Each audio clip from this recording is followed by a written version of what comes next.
अस्सलाम वालेकुम। आज की वीडियो के अंदर मैं बात करूंगा मोहम्मद यूसुफ की एक स्टेटमेंट के बारे में, जिन्होंने अब्दुल्ला शफीक के बारे में बात की, उनकी टेक्निक के बारे में, और साथ एक पुरानी वीडियो के अंदर उन्होंने बाबर आजम के बारे में क्या कहा था, उनकी टेक्निक के बारे में क्या कहा था, और बाबर को जब रेक्टिफाई करने की कोशिश की तो बाबर ने कैसे रिस्पॉन्ड किया। डिटेल में इस वीडियो में बात करेंगे। Before going to the video, हमारे चैनल को सब्सक्राइब कर लें ताकि मजीद इस तरह की इन्फॉर्मेटिव और इंटरेस्टिंग वीडियोस आपको मिलती रहें। मोहम्मद यूसुफ की पहले स्टेटमेंट पे आते हैं जो उन्होंने बाबर आजम के बारे में दी। उन्होंने बोला कि बाबर वॉज स्ट्रगलिंग, और मैंने उनको बताने की कोशिश की तो बाबर ने मेरी बात नहीं सुनी थी। और बाबर जो है, नो डाउट ही was one of the best batter in Pakistan, और जो रिसेंट पास के अंदर उसके ऊपर प्रेशर आया उसके बाद से Babar has been total out of form, totally out of form. उसको कोई समझ नहीं आ रही उसका पैर किधर जा रहा है, उसका बल्ला किधर जा रहा है। Babar who used to play so late कि उसकी एलिगेंस नजर आती थी, वो अंडर द आई खेलता था, लेट खेलता था और बॉल उसकी ड्राइव पे जाती थी। अब बाबर जो है वो बहुत आगे से जाके खेल रहा है, बॉल को दूर से खेल रहा है, जिसकी वजह से उसको ये प्रॉब्लम आ रही है और he has been getting out.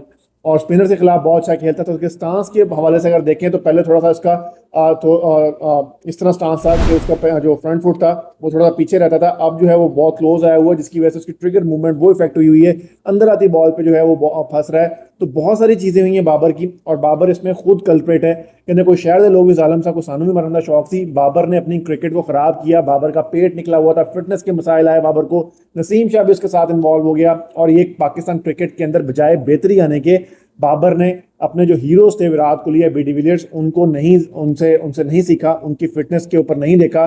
Babar उस चीज से डाउनफॉल का शिकार हुआ, और उसके बाद मेंटली जो है बाबर डिस्टर्ब हुआ, जिसकी वजह से Babar total out of form हुआ, और आज तक बाबर जो है वो कम बैक करने में कामयाब नहीं हो पा रहा। अभी रिसेंटली अगर आपने देखा हो, कल एक वीडियो सोशल मीडिया में बहुत सर्कुलेट कर रही थी कि बाबर आजम को मोहम्मद अली, जिनको दोबारा पीसीबी ने सिलेक्ट नहीं किया, जो साउथ अफ्रीका की टीम के अंदर ये टेस्ट सीरीज आई है, उसमें उन्होंने बाबर आजम को वही अंदर बॉल आती हुई, जिस तरह हार्दिक पांड्या दूसरे आउट करते आ रहे थे, अंदर आती बॉल पे बाबर के डंडे उड़ाए हैं, एलबीडब्ल्यू भी किया। तो बाबर को कोई समझ नहीं आ रही थी, और बाबर जो प्रैक्टिस में भी कर रहा है उसमें भी देखें बाबर का सर कहीं आ रहा है, शोल्डर कहीं आ रहे हैं, बाजू कहीं आ रहे हैं, पैर कहीं पे।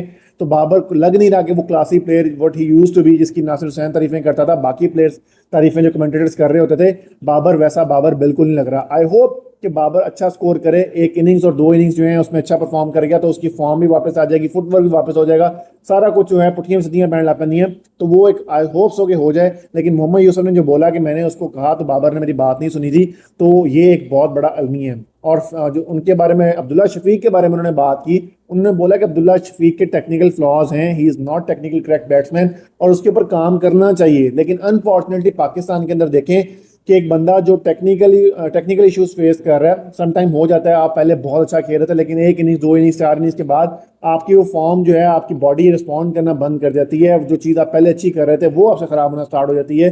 तो ये सारी चीज़ें भी अब्दुल्ला शफीक के साथ हुई।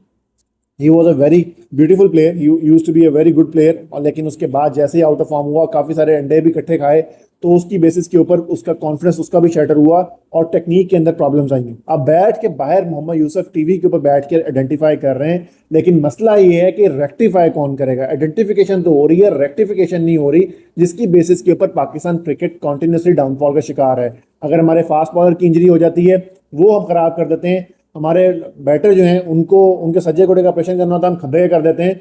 तो ये पाकिस्तान क्रिकेट के अंदर ही होता है, और हमने केसेस बिगाड़ने में माहिर हैं। हमने बहुत सारे प्लेयर्स के करियर तबाह कर दिए। शाहीन की इंजरी खराब की, नसीम की इंजरी हमने खराब की, उसके बाद एहसानुल्लाह की इंजरी हमने खराब की, जो है हारिस जो थे लेफ्ट हैंड बैट्समैन पाकिस्तान के, उनकी इंजरी हमने खराब की, अजहर अली उसकी इंजरी खराब की। मतलब आपके पास नंबर ऑफ नेम्स ऐसे होंगे जिनकी इंजरीज हमने खराब की, और वो प्लेयर जो हैं वापस अपने बात दोबारा वैसे नहीं बन पाए। तो इट्स हाई टाइम कि पाकिस्तान क्रिकेट बोर्ड जो है उसको प्रोफेशनल्स हायर करने पड़ेंगे, उसको बेहतर लोग हायर करने पड़ेंगे। अगर हम लोग right person for the right job नहीं रखेंगे तो पाकिस्तान क्रिकेट जो है पहले ही तबाही का शिकार है, मजीद तबाही का शिकार हो जाएगी, और पाकिस्तान क्रिकेट फैंस जो है मजीद यार ये बेइज्जती बर्दाश्त नहीं कर सकते।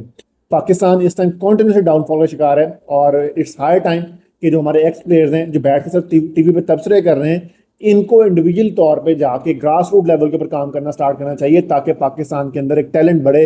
लेकिन ये जो आदत तीतर आदत बटेर वो ना बने, प्रॉपर कोचेज हों, प्रॉपर टेक्निकल एनालिसिस करें और चीज़ों को लेके चलें।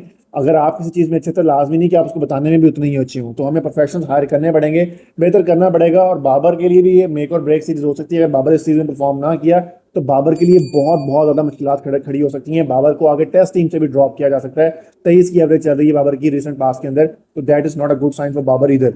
देखते हैं क्या बनता है जी। पीसीबी और बाबर जो जैसे प्लेयर जो है अपनी गलतियों से सीखते हैं या नहीं सीखते। आपका इसके बारे में क्या ख्याल है? Do let us know.